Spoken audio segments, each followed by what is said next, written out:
What was your "that explains a lot" moment when you met someone's family? I have a friend who is a great guy but super indecisive and procrastinates everything. He rarely does anything for himself because he gets all mentally paralyzed assuming he's going to do it wrong. Very passive guy, always asking me for help with everything and how do I do this? How do I do that for anything he has to do? Met his mom, incredibly overbearing woman who constantly berates him. She does everything for him because, in her words, he would just do it wrong anyway. She belittles everything he does and every conversation involves heaps of criticism and fault finding. After meeting her, I had much more empathy for my friend. Of course he assumes he's going to screw everything up. Of course he doesn't do anything for himself. I started making sure to point out the things he does well and heap on the positive affirmation, even for little things that feel almost patronizing. Ever try telling an adult that he did a great job buying his own clothes? Feels almost belittling. But he's never heard that from anyone before because his mom would never say it to him and nobody else in his life realized he needed to hear it. Helped him gain some confidence. He's doing a bit better now. He moved out of his mom's place and is learning he's actually a pretty decent guy, not an incompetent pile of garbage. Sometimes he can't even see how toxic his mom is. It's a process. A woman I know speaks very fast and in a loud voice, and can go for literally minutes at a time without stopping to let others speak. I met her father, and he turned out to be the same way. When they spoke, it was like two machine guns firing constantly at the same time, and never running out of ammo. Apparently my entire family does this at family dinners. Freaked my so out first time he visited, but we weren't even aware of it being abnormal. My ex was controlling, manipulative, and emotionally abusive. I met her parents. Her mom was the exact same way and her dad was an absolute pushover. She grew up having no idea how to love someone in a healthy way. One of my students hardly ever wanted to do his work. He'd be afraid of making a mistake or failing. He would say things like, "Well, I'm not smart. Well, I'm not good at writing my letters. Or I don't know how to do that yet." Met his mom and she would always have something negative to say about him instead of encouraging words. Made a lot of sense. An otherwise charming friend of mine was oddly confrontational, seemingly for no reason. I met her father for the first time when he was driving us somewhere. From the backseat I watched him subtly, passive-aggressively put her down. All the time. He was a lawyer. He did this extremely skillfully. Normally her sudden verbal claps at people seemed out of place. But with him it appeared like an effective defense against his particular form of insulting. Being confrontational was her defense mechanism whenever she felt insecure. This is very validating for me. Thanks for being such a wonderfully observant and empathetic friend. My wife seems like she gets distracted really easily, but it's actually because she can't really differentiate between things that are time sensitive and things that aren't. For example, if I ask her, "Could you pass me that spoon?" she will go sit down and book the flights for our trip 6 months from now, because it needs to get done. Then 2 hours later, she'll wonder why I grabbed the spoon myself. I thought it was just her particular brand of weirdness. But nope. Her whole family is like that. Trying to get them out the door is a nightmare because someone has always remembered something that they needed to do. Something that could always wait or should have been done hours ago. And by the time that person is back, another one has wandered off to do something else. It's like herding cats. I should clarify, my wife and her family are remarkably organized in other ways. They get everything done that needs to be done. They just do things by order of importance rather than order of time sensitivity. One of my best friends. Met her in middle school. She always wore the same hoodie, 2 pairs of jeans, 1 pair of shoes that were busted out and duct taped together. Never judged her for it. I just felt bad figuring her family was super poor. When I finally went to her house I was shocked. It was huge and in a super nice neighborhood. She had her own computer in her room. Back then this was a big deal. I was blown away by all of this. My family was poorish but my shoes were duct taped together. Turns out her mom was addicted to painkillers and did nothing but sit in a chair reading, drinking wine, and chain smoking all day every day. Her dad was also an alcoholic who was the head of a huge company in our state, so he was almost always working. I found out her parents simply never noticed she only had like 1 outfit's worth of clothes and barely 1 pair of shoes. She didn't want to bother them asking for a new pair as her dad was almost always at work, and her mom was never in a good enough state to drive. Later on in our friendship, I straight up told her when I first met her I thought she was super poor, and her response was, "I am poor. My family has money. That doesn't mean I have money." To this day she's a hard worker and doesn't live off her parents' money. "I am poor. My family has money. That doesn't mean I have money." Reminds me of that Fresh Prince episode. My ex, a man in his early 30s, talked a lot about his terrible childhood and how much he hated his dad and stepdad. I mean, he talked about it almost constantly. I had a crappy childhood too. I get it. Then I met his mom who, not 5 minutes later, decided to tell me, in great detail, about how both of her ex-husbands routinely beat and brutally raped her. The whole night with the two of them just sharing retold stories of trauma, sometimes directing the memories at me. Well, when my ex was 13, his stepfather tried to rip his teeth out with pliers, as I sat there, terrified and extremely uncomfortable. That sounds a lot like CPTSD. Complex PTSD is different than typical PTSD in that it's usually traumatic events over time, repeated events, whereas PTSD is generally one event, a deployment, an assault, etc., versus living with abuse for years. My childhood and current best friend. She would always come to my house, walk in without knocking, help herself to food and drink, play with my toys, act, make herself right at home. Never in a rude way. Didn't upset me or my mum, but we both thought she was a little overeager. One day I knocked on her door to get her to come out to play, and she says she can't because she has a lot of chores. I offer to help her with them so then we can go play. When I walk in, the house is freakishly immaculate, quite different to my house. My job was to polish the banister and she ran around doing everything else. Hoovering, dusting, cleaning the kitchen and the bathroom. When her mum comes home, my friend gets screamed at for her subpar work, especially the banister. My friend cries and I am banished home in absolute shock. I tell me mum what happened, and after that we welcomed her into our home as much as possible. I was about 8 and she 10 at the time. Get a dang maid if you expect a clean house. My boyfriend is very independent and self-reliant and won't accept any help from anyone, including me. It took him 3 months to finally let me buy our dinner, because he never wanted me to pay for his food. During Christmas, I met his family. They are, for lack of better words, trailer park trash, live off the government in any way they can, front teeth rotting and some missing, haven't showered in who knows how long, money grubbers, etc. My boyfriend explained he learned how to be an adult when he was very young to get away from them, and he never wants to live his life like they do.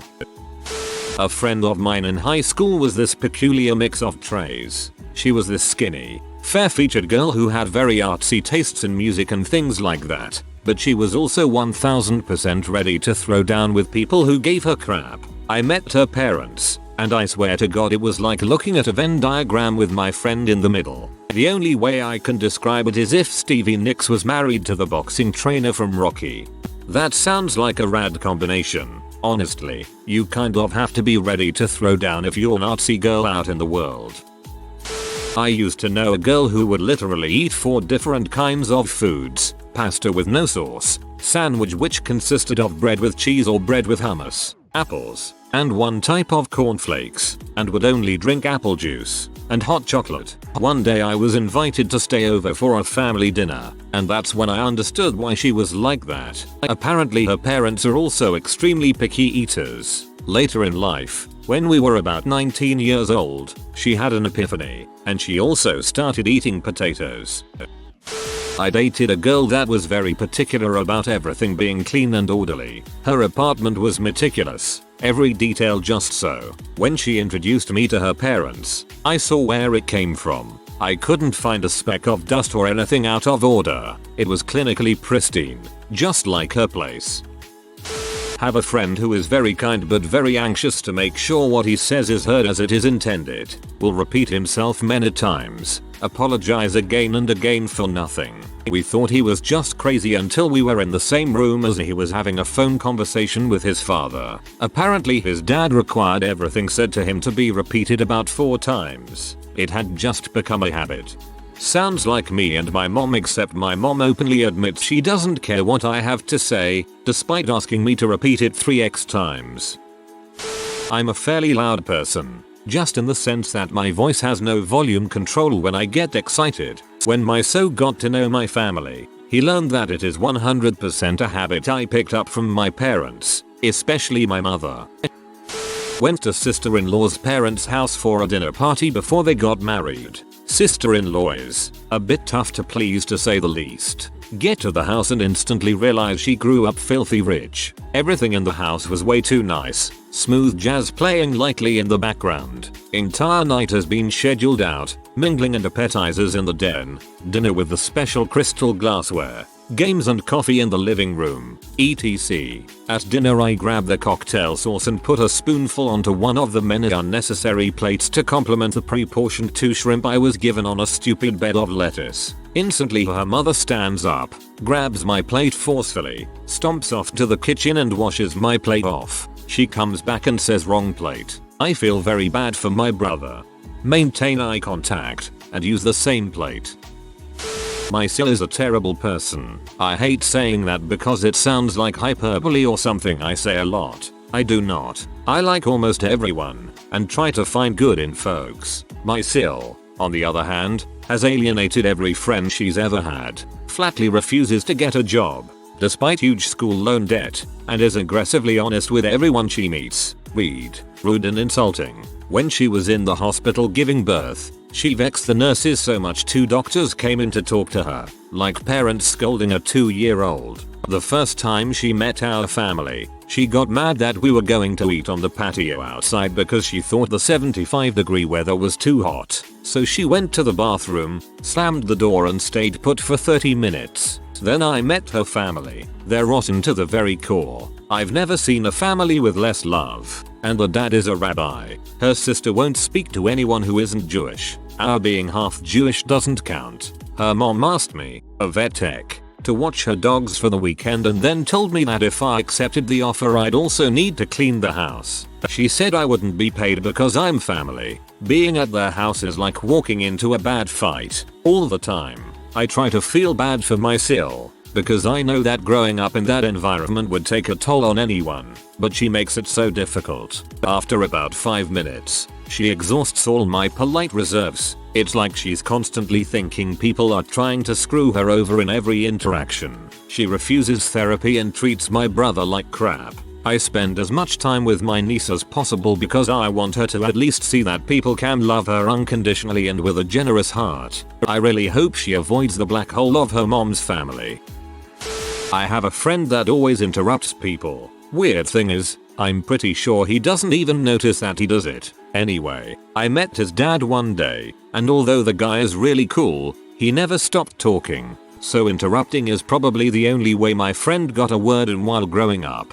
I have 4 siblings. Between us and our parents, conversations are less of an ABCD and more of a verbal collage. If you want to speak next, you have to predict when the current speaker is wrapping up and overlap with the last 3 seconds of their sentence. Otherwise there are 5 other people who will beat you to it. Turns out this behavior is seen as rude outside of the debate fighting pits.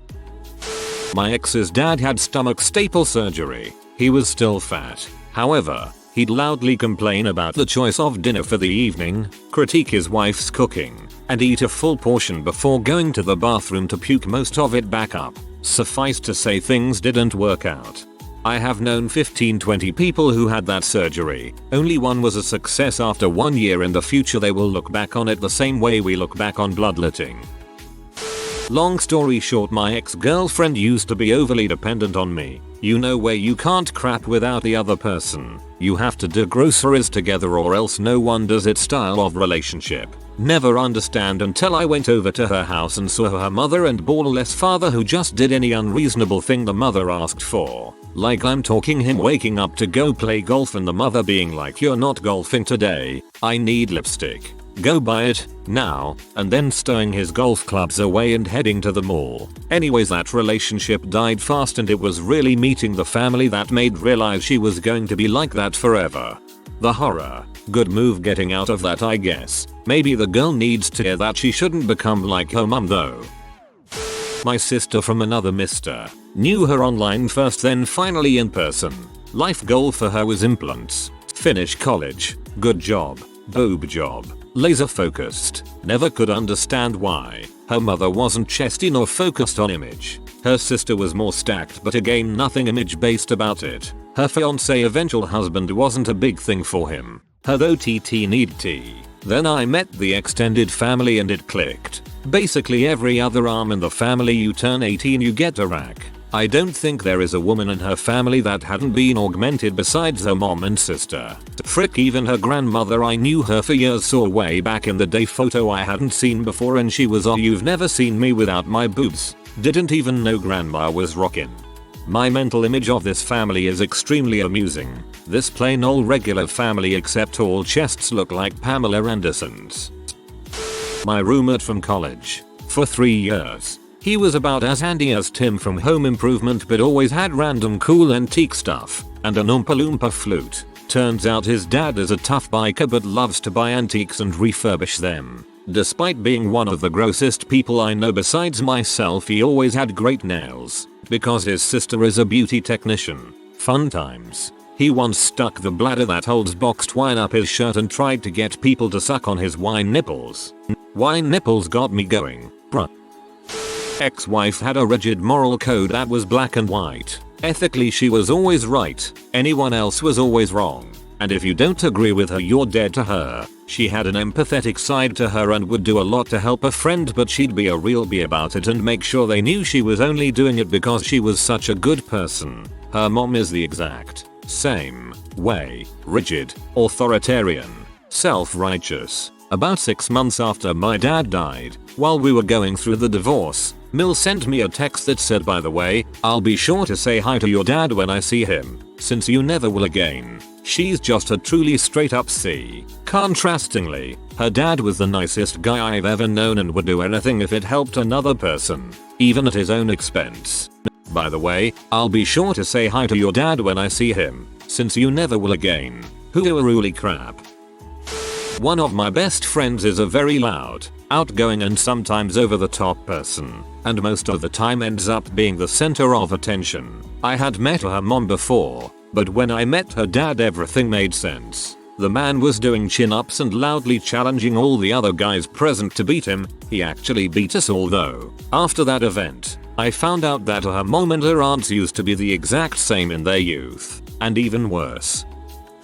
I volunteered in a free preschool creche for the children of international students at my university. Typically, dad was the student, but mom was just along for the ride and trying to get along in a strange country. So we would look after the kids so that mom could go take English language lessons in another room. There was this one little boy who was just light years ahead developmentally. The group were mostly 3 and 4 year olds, so we were looking for them to be moving on from scribbles to drawing closed circles, then stick figures. This little guy was drawing complex images representationally from his imagination.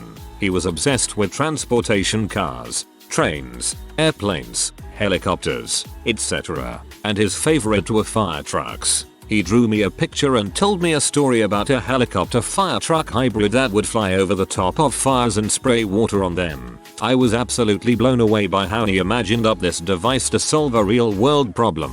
His family confirmed that he didn't know about real firefighting helicopters yet, and drew it out and explained it, with a ladder and hoses and helicopter blades and everything. Sadly it was on a dry erase board, not paper, so I couldn't keep it. When I got to meet the families, he was the only one in the group where mom was also a graduate student along with dad. I was with my then girlfriend, now wife. It was our first dinner in our apartment. I served her and went to wash my hands. When I came back to the table to eat, she had already started digging in. At the time I found it very rude. In my family we always wait until everyone is ready and sitting down. Fast forward to the first time I had dinner with her parents. They served their food buffet style, and before I could get my plate, everyone was already eating. It made me chuckle, and I thought back to that moment and understood that it was just how her family ate dinner, and I no longer found it rude. Though my wife now waits for me to sit down and gets livid if I happen to take a bite before we're both ready, lol. That was a rule in my family too. The kids would start scolding aunts and uncles at Thanksgiving who started eating before everyone sat down. I actually had 2 of these moments. One shortly after my husband and I started dating and the other 2 years after we got married. My husband is the sweetest, most unashamed person in the world. When we go on dates I dress up in cocktail dresses and he wears pajama pants with his polo shirt inside out because he simply does not care. I feel sexy when I look good and he feels sexy when he is comfortable. I love this about him more than anything, but it literally did not make sense to me because I come from a family where you can be yourself, but when you're in public you have to be the put together version of yourself. The first time I met his family I was late because I had no idea how far away they lived and I misjudged the time. I got there and they were all dressed in pajamas and they said we ate without you and we're going to bed soon. You guys can stay up as late as you want. Don't worry about us. It was cathartic to experience a family that had zero care what anyone thought of them and assumed that I had zero care for what they thought of me. My husband is also very passive aggressive. He will pretend that things are fine for weeks, then start picking fights about completely random issues. For example, the first real fight we ever had was 2 years after we moved in together and we were fighting about whether viruses are alive or not. That fight lasted 2 days. Later figured out that the reason it went on so long and got so heavy was because he felt like my position was absolutist and that I was treating viruses, and by extension people, disrespectfully. 2 years after our wedding we went on our 3rd week-long vacation with his family and there was a disagreement early on about the best way to get small bills from a coffee shop. Hint: the solution is not 4 people ordering drinks together and paying together with a $20 bill. 4 days after that, my Mill storms downstairs and says if we can't work this out then she and Phil are leaving the Airbnb and flying home and we can enjoy the rest of our vacation without them dragging us down. WTF. Turns out his whole family sucks at talking about feelings and so they fight proxy wars over every issue. That was my cue that my husband and I needed to practice de-escalating conversations. Love that man so much. Love his family too, but I learned that I have married not 1, but 4 of my husband, counting Mill, Phil, Bill and Sil. My fiance, when he gets excited, is loud. I've only heard him raise his voice in anger once, but I hear him raise his voice in excitement just about every day. Having to go downstairs to the basement and tell him to be quiet is a weekly occurrence, and it happens more often whenever he watches sports or video game tournaments. He always apologizes and quiets down. Good man. You know how when you go to a sports bar, there's always a loud guy? He's the loud guy. The first time I met his family was a Thanksgiving dinner. Dinner was fine to start, and then fiance and his dad got wound up about something. They were yelling at each other, yelling over each other, standing up, laughing, yelling more. When fiance's dad saw the confused look on my face, he said, "We're from New YAWK. They make EM loud, they're more yelling and laughing." Now I know to expect noisy time during every holiday dinner. It's not bad, it's just loud. Haha. I was at a Brewers vs. Mets game in Milwaukee, and the Milwaukee fans are pretty polite as far as drunken mobs go. The 4 guys behind us were from New YAWK and they spent the entire game yelling not only full sentence heckles, but sometimes entire paragraphs of insults and or encouragements at the players in thick accents, despite the fact we were about 12 miles from the field. My ex really liked alcohol. He had the whole alcoholic lawyer thing going for him before finishing law school. It was fun for a while, but got tiresome when I realized it was basically the only thing he knew how to do for fun. It made sense when I met his father. He was a lot of fun when I met him. We helped him move. He made dinner and was very generous. Lots of laughs, etc. He ended up getting drunk but we all did so it was fine. He woke me up the next morning with a mug full of straight vodka and told me it's time to start the day. I politely declined. He remarked to my ex in a sincerely offended tone, "I thought your boyfriend was fun," and proceeded to drink it himself. To his credit, my ex was mortified, but I did understand where his relationship with alcohol comes from. If you are new to the channel, you can subscribe. I publish new videos every day. Until then, check another video.